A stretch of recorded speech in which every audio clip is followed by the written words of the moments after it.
Upon heating ice को water में और वाटर को वेपर में चेंज होते हुए तो आप सबने देखा ही होगा, लेकिन क्या आप जानते हैं कि इसके पीछे का मैकेनिज़्म क्या है और ये किस इफ़ेक्ट की वजह से पॉसिबल है? अगर नहीं तो welcome to e classmates, your online study partner. तो आज का ये वीडियो आप लोगों के लिए काफ़ी हेल्पफुल होने वाला है, सो वीडियो के एंड तक बने रहें। Here we are going to discuss about ice, water and water vapor। तो जैसा कि हम लोगों ने पढ़ा है, एनीथिंग और everything which occupies spaces and have some mass are called as matters. Okay, यानी कि कोई भी चीज़ जिसका कुछ अपना मास है और वो स्पेस ऑक्यूपाइज करता है, डैट मीन्स कि वो क्या है, वो मैटर है। And all the matters are made up of the particles. और ये किससे बने होते हैं? ये बेसिकली ये पार्टिकल्स के बने होते हैं। Okay, We have also studied about the states of matter, that matter is of three states. First is the solid, second liquid and third is the gaseous state of matter. तो हम लोग आज के video में यहाँ जो ice, water और vapour के बारे में पढ़ने जा रहे हैं। आइस क्या है? एक सॉलिड स्टेट ऑफ मैटर है। Water is the liquid state of matter and basically vapour is the gaseous state of matter. So to understand this topic, let's know some of the basic concepts which help us to understand this topic clearly. तो जैसा कि हम लोगों ने देखा, there are three states of matter, that is solid, liquid and gas. Okay? So जो three states of matter हैं, that is solid, liquid और गैस, ये तीनों एक दूसरे से डिफर क्यों हैं? Okay, so there is only one reason, that is the inter particle space. Okay, because of this reason the three states of matter are differ from each other. Okay, तो सबसे पहले हम लोग समझते हैं कि क्या हम लोग सॉलिड को लिक्विड और लिक्विड को गैस में कन्वर्ट कर सकते हैं? ये क्या इंटरचेंजेबल हैं? तो the answer is yes, of course yes, इसको हम लोग इंटरचेंज कर सकते हैं। जैसा कि हम लोगों ने यहाँ इनिशियली देखा था कि आइस किस में कन्वर्ट हो रहा है, वो वाटर में कन्वर्ट हो रहा है, और वाटर किस में कन्वर्ट हो रहा है, वो गैसियस स्टेट में कन्वर्ट हो रहा है। ओके, तो यहाँ पे क्लियरली हमारा आंसर क्या है? येस, हम लोग ईजिली यहाँ सॉलिड को लिक्विड में और लिक्विड को गैस में चेंज कर सकते हैं। इवन हम लोग गैस को लिक्विड में और लिक्विड को सॉलिड में भी इंटरचेंज कर सकते हैं। ओके, तो इसको हम लोग काफ़ी सिंपल एंड बेसिक एग्जांपल से समझते हैं। जैसे कि आइस को अगर हम लोग मेल्ट करते हैं तो आफ्टर सम टाइम ये वाटर में कन्वर्ट हो जाता है, एंड फर्दर अगर हम लोग वाटर को हीट करते हैं तो फिर ये वाटर वेपर में कन्वर्ट हो जाता है। ओके, तो आइस क्या है? एक सॉलिड स्टेट ऑफ मैटर है, water is the liquid state of matter and water vapour is the gaseous state of matter. तो यहाँ पे क्लियरली हम लोग देख रहे हैं कि किस तरीके से एक सॉलिड स्टेट लिक्विड स्टेट में कन्वर्ट हो रहा है और किस तरीके से लिक्विड स्टेट एक गैसियस स्टेट में कन्वर्ट हो रहा है। तो इन शॉर्ट आज की इस वीडियो में हम लोग यहाँ पे conversion of states of matter पढ़ने वाले हैं कि किस तरीके से सॉलिड स्टेट लिक्विड में कन्वर्ट होता है and liquid state gaseous form में कन्वर्ट होता है। सो अब हम लोग देखते हैं कि जो स्टेट्स ऑफ मैटर हैं वो क्यों चेंज होते हैं। Why does the change of states of matter take place? ऐसा क्यों होता है कि इनके स्टेट ऑफ मैटर चेंज करते हैं, जैसे कि सॉलिड लिक्विड में चेंज हो जाना और लिक्विड का गैस में चेंज हो जाना। Okay, so a very simple reason behind it is the interparticle space and the interparticle force of attraction. Okay? यानी कि जो हम लोगों ने यहाँ पढ़ा था कि इंटर पार्टिकल स्पेस की वजह से ही सॉलिड लिक्विड से डिफर है और लिक्विड स्टेट गैसियस स्टेट से डिफर है। तो जब ये इंटर कन्वर्जन होती है करते हैं, जब ये अपने स्टेट ऑफ मैटर को चेंज करते हैं, तो इसके पीछे का रीज़न वन एंड ओनली क्या होता है? Inter particle space and the inter particle force of attraction. तो इंटर पार्टिकल स्पेस और inter particle force of attraction को हम लोग थोड़ा सा पहले इसका बेसिक समझ लेते हैं, देन हम लोग आगे मूव करेंगे। ओके, सो हम लोग सबसे पहले इंटर पार्टिकल स्पेस और inter molecular force of attraction के बीच में हम लोग एक रिलेशन को पढ़ते हैं। ओके, हम लोग यहाँ पे इंटर पार्टिकल स्पेस को इंटर मॉलिक्यूलर स्पेस भी कह सकते हैं। ओके, जिसको हम लोग IMS कहते हैं शॉर्ट फॉर्म में। And inter particle force of attraction को बेसिकली हम लोग inter molecular force of attraction, that means कि हम लोग IMF भी कहते हैं। ओके, तो यहाँ पे हम लोग फटाफट से इनके बीच में रिलेशन देख लेते हैं। That the IMS is inversely proportional to the IMF। That means कि जो इंटरमॉलिक्यूलर स्पेस है वो इंटरमॉलिकुलर फोर्स ऑफ अट्रैक्शन के साथ वो इन्वर्सली प्रोपोर्शनल के रिलेशन में होता है। ओके, इट मीन्स कि अगर किसी स्टेट ऑफ मैटर में इंटरमॉलिकुलर स्पेस अगर ज़्यादा है देन इट मीन्स कि इनके बीच में जो इंटरमॉलिकुलर फोर्स ऑफ अट्रैक्शन होगा वो काफ़ी ज़्यादा कम होगा। ओके, एंड अगर कोई ऐसा स्टेट ऑफ मैटर है जिनके बीच में इंटरमॉलिकुलर स्पेस काफ़ी ज़्यादा कम है देन उनके पार्टिकल्स के इंटरमॉलिकुलर फोर्स ऑफ अट्रैक्शन काफ़ी ज़्यादा हाई होंगे। ओके, तो ये जो इंटरमॉलिकुलर स्पेस है और ये जो इंटरमॉलिकुलर फोर्स ऑफ अट्रैक्शन है बेसिकली ये इन्वर्सली प्रोपोर्शनल के रिलेशन में होते हैं। ओके, नाउ अब हम लोग थोड़ा सा देख लेते हैं कि किस तरीके से अगर हम लोग solid to liquid and liquid to gas हम लोग मूव करते हैं तो इंटरमॉलिकुलर स्पेस किस तरीके से चेंज होता है and after that the intermolecular force of attraction भी किस तरीके से यहाँ पे चेंज होती है। ओके, तो सबसे पहले हम लोग अकॉर्डिंग टू IMS देख लेते हैं। ओके, कि इंटरमॉलिकुलर स्पेस के अकॉर्डिंग किस तरीके से अरेंज होते हैं the 3 states of matter. Okay, तो सबसे कम स्पेस सॉलिड के पार्टिकल्स में होती है, देन लिक्विड के पार्टिकल्स में होती है एंड देन गैसियस स्टेट के पार्टिकल्स में होती है। ओके, तो हम लोगों ने अभी जस्ट यहाँ पे पढ़ा है कि जो इंटरमॉलिकुलर स्पेस है वो इन्वर्सली प्रोपोर्शनल होती है किसके, इंटरमॉलिकुलर फोर्स ऑफ अट्रैक्शन के। इट मीन्स कि अगर किसी स्टेट ऑफ मैटर में इंटर पार्टिकल स्पेस ज़्यादा है देन उसका इंटरमॉलिकुलर फोर्स ऑफ अट्रैक्शन कम होगा। सो अगर हम लोग इसको अरेंज करते हैं IMF के अकॉर्डिंग यानी कि इंटरमॉलिकुलर फोर्स ऑफ अट्रैक्शन के अकॉर्डिंग तो सबसे ज़्यादा फोर्स ऑफ अट्रैक्शन किस में होगा, सॉलिड में होगा, देन आफ्टर लिक्विड में होगा and then after gaseous state में होगा। ओके, यानी कि अगर कोई solid state of matter liquid में कन्वर्ट हो रहा है तो इट मीन्स कि इनकी इंटरमॉलिकुलर फोर्स ऑफ अट्रैक्शन वो इंक्रीज़ करेंगे। अगर कोई लिक्विड स्टेट ऑफ मैटर अगर वो गैसियस स्टेट में इंक्रीज़ कर रहा है यानी कि इस कंडीशन में इनके इंटरमॉलिकुलर स्पेस इंक्रीज़ करेंगे। ओके, और साथ ही साथ जो इंटरमॉलिकुलर फोर्स ऑफ अट्रैक्शन है वो डिक्रीज़ करेगा। ओके, तो आई होप कि ये पूरा रिलेशन आप लोगों को समझ में आ गई होगी। नाउ अब हम लोग चलते हैं अपने टॉपिक की तरफ।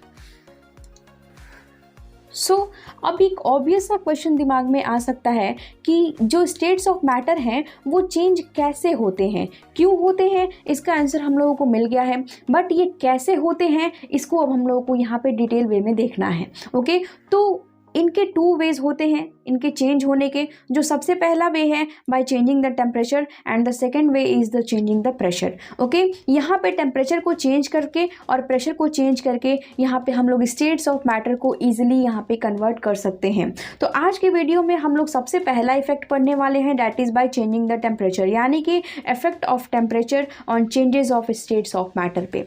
ओके, तो नाउ अब हम लोग सबसे पहले देखते हैं effect of temperature on change of state. इस टॉपिक को समझने के लिए हम लोग एक बहुत कॉमन सा एग्जांपल लेते हैं कि ये एक आइस है जिसको मेल्ट करने पे वो वाटर में चेंज हो जा रहा है, यानी कि सॉलिड स्टेट जिसको मेल्ट करने पे वो किस में चेंज होगा, वो लिक्विड स्टेट ऑफ मैटर में कन्वर्ट हो जाएगा। तो इस एग्जांपल से हम लोग सबसे पहले समझते हैं कि किस तरीके से टेम्परेचर की वजह से यहाँ पे जो change of states of matter है वो इफेक्ट होता है। ओके, हम लोग सबसे पहला एग्जाम्पल देखने वाले हैं the conversion of ice into water. Okay, तो यहाँ पे इस टॉपिक को समझने के लिए हम लोगों को एक एक्सपेरिमेंट परफॉर्म करना होता है एंड उस एक्सपेरिमेंट को परफॉर्म करने के लिए हम लोगों को कुछ मटेरियल्स भी रिक्वायर्ड होंगे। ओके, जैसा कि हम लोग इस फिगर में देख सकते हैं, iron stand, a thermometer, a glass stirrer, a beaker, ice and burner. Okay, यहाँ पे हम लोग बेसिकली आइस को कन्वर्ट करने वाले हैं वाटर में। ठीक है, यहाँ पे हम लोग आइस को मेल्टिंग के थ्रू कन्वर्ट करने वाले हैं वाटर में। तो मेल्टिंग का मतलब क्या होता है, अपॉन हीटिंग। तो जैसा कि हम लोगों ने वीडियो के स्टार्टिंग में बात की थी कि जब हम लोग आइस को हीट करते हैं अपॉन हीटिंग आइस वाटर में कन्वर्ट हो जाता है। ठीक है, तो यहाँ पे क्या हम लोग को देना है, यहाँ पे प्रोवाइड करना है हीट, यानी कि ये जो बर्नर है ये किसके लिए है, ये बेसिकली टू प्रोवाइड हीट है। ओके, तो यहाँ पे हम लोग बेसिकली यहाँ पे बीकर में आइस को पुट करते हैं एंड देन यहाँ पे बर्नर के हेल्प से यहाँ पे हम लोग इस आइस को यहाँ पे हीट प्रोवाइड करते हैं। ओके, एंड यहाँ पे एक ग्लास स्टीरर की हेल्प से हम लोग यहाँ आइस को कंटिन्यूसली यहाँ पे स्टीर करते रहते हैं, इवनली स्टीर करते रहते हैं ताकि ये जो हीट है वो इवनली सारे आइस को मिल सके। ओके, एंड यहाँ पे एक सबसे इम्पॉर्टेंट रोल प्ले करता है द थर्मोमीटर। यहाँ पे एक थर्मोमीटर को हम लोगों को डिप करना होता है, जिसका कि जो निब है यानी कि जो बल्ब है, बल्ब ऑफ द थर्मोमीटर, वो बेसिकली डिप्ड होना चाहिए इन आइसेस में। यहाँ पे बेसिकली बहुत सारे आइस के क्यूब्स हैं, ओके। एंड यहाँ पे हम लोग को कोशिश करनी है कि जो थर्मोमीटर का जो बल्ब है यानी कि जो इसकी निब है वो आइस में पूरी तरीके से डिप्ड हो, ओके। तो सो नाउ ये सारे मटेरियल्स को अरेंज करते हुए, हमारा पूरा एक्सपेरिमेंट का अपैरेटस तैयार करते हुए, अब हम लोग देखते हैं कि इस एक्सपेरिमेंट में क्या होती है और क्या क्या चेंजेस यहाँ पे आती हैं, ठीक है। तो नाउ अब हम अपने इस एक्सपेरिमेंट को स्टार्ट करते हैं, ओके। तो जैसे ही बर्नर को यहाँ स्टार्ट करते हैं वैसे ही इन सारे आइस क्यूब्स को हीट प्रोवाइड होने लगती है, यानी कि इनको एक हीट एनर्जी प्रोवाइड होने लगती है, उनको हीट एनर्जी मिलने लगती है, ओके। नाउ इन आइस को हम लोग बेसिकली यहाँ पे ग्लास स्टीरर की हेल्प से कंटिन्यूसली स्टीर करते रहेंगे ताकि ये जो हीट एनर्जी है वो इवनली सारे आइसेस को मिल सके। नाउ अब हम लोगों को यहाँ पे एक बहुत ही इंपॉर्टेंट चीज़ को नोट करना है, that is the temperature of the thermometer. जो थर्मोमीटर हम लोगों ने यहाँ लगाया है इसके टेम्परेचर को बेसिकली हम लोगों को नोट डाउन करना है कि इस टेम्परेचर यहाँ पे क्या हो रही है, वो इंक्रीज़ कर रही है या फिर वो डिक्रीज़ कर रही है। तो सबसे पहले हम लोगों को ये पता होना चाहिए कि आइस का बेसिकली टेम्परेचर क्या होता है, ओके। तो इसकी टेम्परेचर क्या होती है basically less than 0 degree Celsius, okay, यानी कि 0 डिग्री सेल्सियस से कम होती है आइस की टेम्परेचर, ओके। सो बेसिकली इतना करने के बाद हम लोगों को यहाँ पे एक टेम्परेचर में एक ऑब्जर्वेशन देखने को मिलेगा, एंड वो क्या है कि जब तक ये आइस मेल्ट नहीं हुआ होगा तब तक यहाँ पे हम लोगों को टेम्परेचर में एक राइज देखने को मिलेगा, यानी कि ये टेम्परेचर एक पॉइंट तक इंक्रीज़ करता हुआ हम लोगों को देखने को मिलेगा। क्यों? क्योंकि यहाँ पे हम लोग इसको हीट एनर्जी प्रोवाइड कर रहे हैं in the form of heat. यहाँ पे हम लोग कंटिन्यूसली इसको हीट एनर्जी प्रोवाइड कर रहे हैं, ओके। सो डैट हम लोगों को यहाँ पे राइज इन टेम्परेचर देखने को मिल रहा है, ओके। बट जब यहाँ पे आइस की मेल्टिंग प्रोसेस स्टार्ट हो जाएगी, यानी कि जब ये आइस वाटर में कन्वर्ट होना शुरू हो जाएगा, तब हम लोग देख सकते हैं कि ये टेम्परेचर एक पॉइंट तक पहुँचने के बाद ये कांस्टेंट हो जाएगा। यानी कि जब ये आइस मेल्ट हो रहा होगा, जब ये कंप्लीटली मेल्ट हो जाएगा, देन हम लोगों को यहाँ पे थर्मोमीटर में कोई राइज इन टेम्परेचर नहीं देखने को मिलेगा, ओके। तो ऐसा क्यों? क्योंकि हम लोग यहाँ पे कंटिन्यूसली यहाँ पे हीट तो प्रोवाइड कर रहे हैं, बट जब ये आइस मेल्ट होना शुरू हो गया, जब ये वाटर में कन्वर्ट होना शुरू हो गया है, तब पर भी यहाँ पे हम लोग हीट इसको प्रोवाइड कर रहे हैं, यानी कि अभी भी इसको हीट एनर्जी तो मिल रही है इस आइस को वाटर में कन्वर्ट होने के लिए, यानी कि इस आइस को मेल्ट होने के लिए अभी भी हीट एनर्जी मिल रही है। बट यहाँ पे टेम्परेचर कॉन्स्टेंट क्यों हो गया? अभी ये हीट एनर्जी कहाँ गई? अभी हमको यहाँ पे राइज इन टेम्परेचर क्यों नहीं देखने को मिलता है? तो it is because of the transformation of heat energy into the kinetic energy, okay. यानी कि अब ये जो एनर्जी है हीट एनर्जी, अब हम लोगों को ये राइज इन टेम्परेचर के फॉर्म में देखने को नहीं मिलेगी, क्योंकि जब ये आइस मेल्ट नहीं हुआ था तब तक ये हीट एनर्जी हम लोगों को टेम्परेचर के फॉर्म में दिख रही थी। बट जैसे ही आइस मेल्ट होना शुरू हो गया, ये टेम्परेचर कांस्टेंट हो गया, ओके।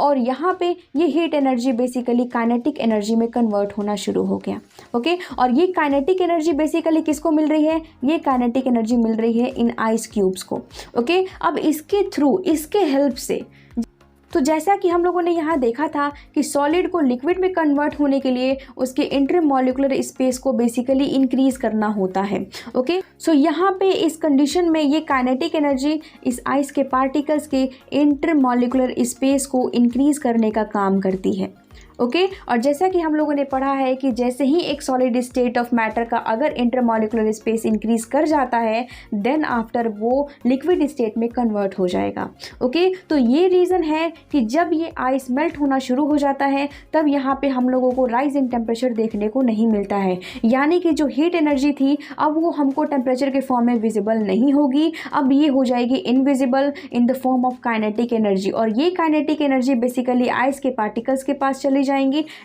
और आइस के पार्टिकल्स को बेसिकली ये काइनेटिक एनर्जी मोशन प्रोवाइड करेगी, ओके। तो यहाँ पे बेसिकली हीट एनर्जी कन्वर्ट हो जा रही है किसमें? काइनेटिक एनर्जी में। और ये काइनेटिक एनर्जी क्या कर रही है? ये बेसिकली आइस के पास है, ठीक है। और ये काइनेटिक एनर्जी पार्टिकल्स के मोशन में हेल्प करेगी, ओके, पार्टिकल्स को मोशन करवाएगी, यानी कि उनके बीच के जो इंटरमॉलिक्यूलर स्पेस हैं उसको इंक्रीज करवाएगी and then after it converts into the liquid state of matter. Okay, so ये जो कांस्टेंट टेम्परेचर है, ठीक है, वो कितनी होती है, वो बेसिकली 0 डिग्री होती है, और अगर केल्विन में कहा जाए तो 273 केल्विन होती है। ओके, और इसी टेम्परेचर को हम लोग बेसिकली मेल्टिंग पॉइंट टेम्परेचर कहते हैं, और इसी टेम्परेचर पे रीच करने के बाद एक आइस वो वाटर में कन्वर्ट होना शुरू हो जाती है।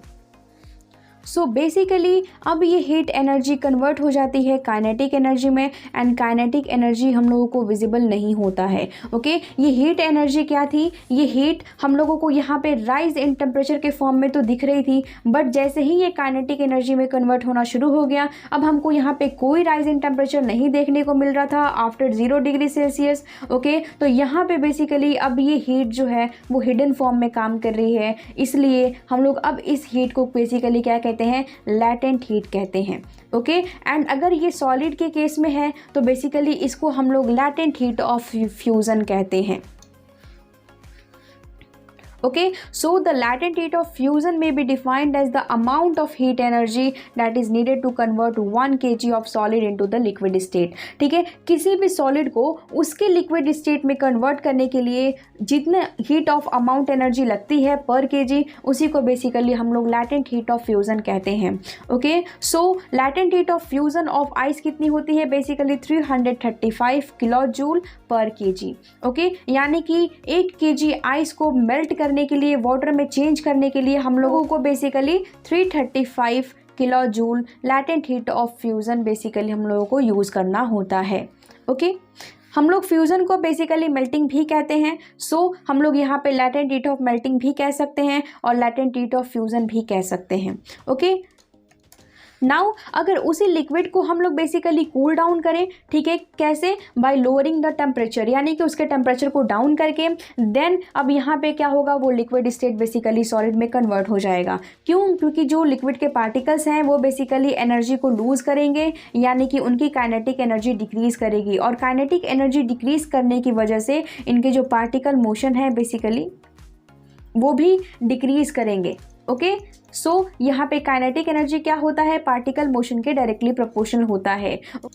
सो इस केस में काइनेटिक एनर्जी बेसिकली डिक्रीज़ करती है, तो यहाँ पे पार्टिकल्स के मोशन भी बेसिकली डिक्रीज़ करते हैं। सो इनके बीच में जो इंटरमॉलिक्यूलर स्पेस है इसकी वजह से वो भी डिक्रीज़ कर जाते हैं, एंड देन यहाँ पे जो लिक्विड है वो बेसिकली सॉलिड में कन्वर्ट हो जाता है, यानी कि जो वाटर है अब वो क्या हो जाएगा, आइस में कन्वर्ट हो जाएगा। ओके, तो किसी भी वाटर को हम लोगों को आइस में कन्वर्ट करने के लिए बेसिकली हम लोगों को उसके टेम्परेचर को लोअर करना पड़ता है। ओके, तब वो वाटर आइस में कन्वर्ट हो जाता है, एंड जिस टेम्परेचर पे वो कन्वर्ट होता है उसको बेसिकली हम लोग बोलते हैं freezing point temperature of the water. Okay, so freezing point temperature of water कितना होता है, वो भी 0 डिग्री सेल्सियस होता है, और अगर हम लोग केल्विन में बात करें तो 273 and on 32 degree Fahrenheit. Okay, तो यहाँ पे एक बहुत ही अच्छी बात ये है जिसको हम लोग नोट कर सकते हैं, that the melting point of ice and the freezing point of water is the same and that is equal to the 0 degree Celsius. जैसा कि हम लोगों ने इस कंडीशन में देखा था कि जब ये आइस मेल्ट होना शुरू हो रहा है तो उस वक्त उसकी टेम्परेचर कितनी हो जाती है, बेसिकली उस वक्त उसकी टेम्परेचर 0 डिग्री सेल्सियस हो जाती है, यानी कि मेल्टिंग पॉइंट टेम्परेचर कितना होता है आइस का, वो 0 डिग्री सेल्सियस होता है। और यहाँ पे जैसा कि हम लोग देख सकते हैं कि जो फ्रीजिंग पॉइंट टेम्परेचर है, यानी कि एक वाटर कब आइस में कन्वर्ट होना शुरू होता है, ऑन विच टेम्परेचर, तो उसका भी आंसर क्या है, एट 0 डिग्री सेल्सियस, यानी कि melting point temperature of ice and the freezing point temperature of the water is exactly the same, that is the 0 degree Celsius. Okay, now हम लोग देखते हैं कि वाटर किस तरीके से वेपर्स में चेंज होते हैं। Okay, upon heating. तो यहाँ पे बेसिकली हम लोग सेम एक्सपेरिमेंट को फर्दर आगे बढ़ाएंगे। ओके, यहाँ पे सेम मटेरियल्स रिक्वायरमेंट के साथ और सेम अपैरेटस के साथ। ओके, नाउ जो पहले यहाँ पे आइस था अब वो बेसिकली वो वाटर बन चुका है, यानी कि वो मेल्ट होने के बाद अब वो किस में कन्वर्ट हो चुका है, बेसिकली वो वाटर में कन्वर्ट हो चुका है। ठीक है, नाउ अभी तक टेम्परेचर कितना था, जब तक वो आइस मेल्ट हो रहा था तब तक उसकी टेम्परेचर कितनी थी, 0 डिग्री सेल्सियस थी बेसिकली। ओके, अब यहाँ पे हम लोग वाटर को बेसिकली यहाँ पे हीट प्रोवाइड कर रहे हैं, यानी कि हम लोग यहाँ पे हीट एनर्जी यहाँ पे प्रोवाइड कर रहे हैं। ओके, नाउ अब हम लोग जैसे ही मोटर को हीट प्रोवाइड करेंगे, अभी ये वाटर बॉयल होना स्टार्ट नहीं होगा। ओके, यहाँ पे हम लोगों को अगेन ये हीट एनर्जी के थ्रू यहाँ पे हम लोगों को राइज इन टेम्परेचर देखने को मिलेगा क्लियरली। ओके, यहाँ पे हम लोगों को राइज इन टेम्परेचर देखने को मिलेगा, बट यहाँ पे एक पॉइंट के बाद यहाँ पे टेम्परेचर अगेन यहाँ पे कांस्टेंट हो जाएगा, and that temperature is the 100 degree Celsius. ठीक है, और इस टेम्परेचर को गेन करने के बाद ये वाटर अब बॉयल होना शुरू हो जाएगा, यानी कि at 100 degree Celsius now the water begins to boil. यहाँ पे बॉइलिंग प्रोसेस स्टार्ट हो जाएगी, and then boiling process start होने के बाद अब ये वाटर बेसिकली वो वाटर वेपर में चेंज होने शुरू हो जाएंगे। ओके, तो यहाँ पे भी अगेन सेम बात करते हैं कि जब तक ये वाटर बॉयल नहीं हो रहा था तब तक हमको ये हीट एनर्जी यहाँ पे राइज इन टेम्परेचर के फॉर्म में हम लोगों को देखने को मिल रहा था, बट यहाँ पे एक पॉइंट पे रीच करने के बाद ये टेम्परेचर कॉन्स्टेंट हो जाता है, एंड वहाँ पे ये वाटर कंप्लीटली बॉयल करना शुरू हो जाता है, एंड ये वाटर वेपर में कन्वर्ट होना शुरू हो जाता है। देन हम लोगों को यहाँ पे कोई राइजिंग टेम्परेचर देखने को नहीं मिलता है। तो अगेन ये सेम क्वेश्चन राइज होता है, जो हीट एनर्जी है वो बेसिकली कहाँ गई, क्योंकि एनर्जी क्या होती है वो डिस्ट्रॉय नहीं होती है। बेसिकली हम लोगों ने कंजर्वेशन ऑफ एनर्जी में पढ़ा है that energy can neither be created nor be destroyed. Okay, ये डिस्ट्रॉय नहीं होती है, but it can change from one form to the other form. ये अपना फॉर्म ज़रूर बदल सकती है, बट ये डिस्ट्रॉय नहीं हो सकती है। यानी कि अब ये हीट एनर्जी किसी और एनर्जी में बेसिकली कन्वर्ट हो जाता है, and that energy is the kinetic energy again. And ये काइनेटिक एनर्जी किसके पास होती है? बेसिकली ये वाटर के मॉलिक्यूल्स के पास होती है, वाटर के पार्टिकल्स के पास होती है। ओके, सो ये काइनेटिक एनर्जी बेसिकली क्या करती है? ये पार्टिकल्स के मोशन को इंक्रीज़ कर देती है। ठीक है, और पार्टिकल्स के मोशन को इंक्रीज़ करने के साथ ही यहाँ पे इसकी वजह से इंटरमॉलिक्यूलर स्पेस जो है वाटर के पार्टिकल का वो इंक्रीज़ करने लगता है। ओके, और जैसा कि हम लोगों ने यहाँ पे पढ़ा था कि जब लिक्विड गैसियस फॉर्म में कन्वर्ट हो रहा होता है, देन यहाँ पे इंटरमॉलिक्यूलर स्पेस अगेन यहाँ पे इंक्रीज़ करता है। ओके, तो यानी कि यहाँ पे जो इंटरमॉलिक्यूलर स्पेस वाटर का इंक्रीज़ कर रहा है, दैट मीन्स कि अब ये किस में कन्वर्ट हो जाएगा? ये बेसिकली गैसियस फॉर्म में ये कन्वर्ट हो जाएगा, बिकॉज यहाँ पे वाटर के इंटरमॉलिक्यूलर स्पेसेस अब बेसिकली कंटिन्यूसली इंक्रीज़ करने शुरू हो गए हैं। तो यहाँ पे हीट एनर्जी कन्वर्ट हो रहा है काइनेटिक एनर्जी में, and the kinetic energy gives the motion to the particles of the water, and then the space between the particles of the water gets increased, and because of that it completely converts into its gaseous form, that is the vapor form. Okay, तो जिस temperature पे ये boil होना शुरू होता है water, उस temperature को बेसिकली हम लोग कहते हैं boiling point temperature of water, and ये कितनी होती है? ये बेसिकली 100 डिग्री सेल्सियस होती है, यानी कि 373 केल्विन होती है। सो अगेन यहाँ पे भी जो हीट एनर्जी थी वो बेसिकली वो काइनेटिक एनर्जी में कन्वर्ट हो गई। ओके, तो हीट एनर्जी हम लोगों को विजिबल थी क्योंकि यहाँ पे एक हम लोगों को राइज इन टेम्परेचर देखने को मिल रही थी। ओके, बट ये जैसे ही काइनेटिक एनर्जी में कन्वर्ट हो रहा है, यानी कि एक पॉइंट पे जाने के बाद ये टेम्परेचर कांस्टेंट हो जा रहा है, देन अब ये हम लोगों को हीट एनर्जी देखने को नहीं मिल रही है, ये इनविजिबल हो जा रहा है। सो डैट यहाँ पे अगेन हम लोग इस हीट एनर्जी को क्या कहेंगे? यहाँ पे हम लोग लैटेंट हीट कहेंगे। ओके, तो हम लोग जब भी वाटर के केस में यानी कि लिक्विड के केस में हम लोग लैटेंट हीट को डिफाइन करते हैं, तो बेसिकली यहाँ पे हम लोग लैटेंट हीट ऑफ वेपराइजेशन को डिफाइन करते हैं। ओके, तो लैटेंट हीट ऑफ वेपराइजेशन क्या होता है? बेसिकली 1 kg ऑफ लिक्विड को उसके वेपर स्टेट में कन्वर्ट करने के लिए जो अमाउंट ऑफ हीट एनर्जी हम लोगों को रिक्वायर्ड होती है, उसी को हम लोग basically latent heat of vaporisation कहते हैं। यानी कि 1 kg वाटर को कन्वर्ट करने के लिए हम लोगों को 226 किलो जूल लैटेंट हीट की ज़रूरत पड़ती है। देन आफ्टर इतना एनर्जी देने के बाद वो वाटर बेसिकली उसके वेपर के फॉर्म में वो कन्वर्ट हो जाता है। Okay, so now in short हम लोगों को ये देखने को मिला कि जब सॉलिड स्टेट लिक्विड स्टेट में कन्वर्ट हो रहा है, एंड देन आफ्टर जब लिक्विड गैसियस स्टेट में कन्वर्ट हो रहा है, तो हम लोग इस केस में एक चीज़ नोटिस कर सकते हैं कि इस प्रोसेस में जो टेम्परेचर है वो इंक्रीज़ कर रही है। ओके, और टेम्परेचर की इंक्रीज़ करने की वजह से जो काइनेटिक एनर्जी है वो बेसिकली इंक्रीज़ कर रही है, एंड बिकॉज ऑफ दिस जो पार्टिकल्स के मोशन है वो भी यहाँ पे इंक्रीज़ करने लग रहे हैं। सो इसकी वजह से जो इंटर पार्टिकल स्पेस है यानी कि जो इंटर मॉलिकुलर स्पेस है वो भी यहाँ पे कंटिन्यूसली इंक्रीज़ कर रही है। सो यहाँ पे solid to liquid and liquid to gaseous के कन्वर्जन में हम लोग यहाँ पे देख सकते हैं कि बेसिकली इसको कन्वर्ट करने के लिए हम लोगों को टेम्परेचर को इंक्रीज़ करना होगा। क्यों? क्योंकि टेम्परेचर को इंक्रीज़ करने से काइनेटिक एनर्जी भी इंक्रीज़ हो जाएगी, एंड काइनेटिक एनर्जी के इंक्रीज़ करने से पार्टिकल मोशन इंक्रीज़ कर जाएंगे, एंड बिकॉज ऑफ दिस यहाँ पे इंटरमॉलिकुलर स्पेस इंक्रीज़ कर जाएगा। ओके, तो जैसा कि हम लोगों ने स्टार्टिंग में देखा था कि सॉलिड से लिक्विड को कन्वर्ट होने के लिए यहाँ पे बेसिकली हायर इंटरमॉलिकुलर स्पेस चाहिए होती है। सो हम लोग इंटरमॉलिकुलर स्पेस को बढ़ाने के लिए, क्योंकि हम लोग जानते हैं कि जो 3 स्टेट्स ऑफ मैटर हैं, जैसा कि हम लोगों ने स्टार्टिंग में देखा था कि 3 स्टेट ऑफ मैटर कैसे डिफरेंट होते हैं, because of the inter particle space यानी कि intermolecular space, that is the IMS। सो हम लोग यहाँ पे IMS को इंक्रीज़ करने के लिए यहाँ पे बेसिकली हम लोग टेम्परेचर को इंक्रीज़ करते हैं। Okay, so basically this is the total mechanism behind the conversion of the ice into the water and the conversion of water into its vapor form। Okay, so I hope कि ये पूरा concept आप लोगों को अच्छी तरीके से समझ में आ गई होगी। नाउ जो हमारा जो नेक्स्ट इफेक्ट है that is by the changing of the pressure, इसको हम लोग नेक्स्ट वीडियो में पढ़ेंगे। सो आज के लिए इतना ही। नेक्स्ट वीडियो में हम लोग मिलते हैं द इफेक्ट ऑफ प्रेशर के साथ। If this video helped you, then you can subscribe the channel to get this type of conceptual video, and if there is any doubt, then mention in the comment box. Thank you.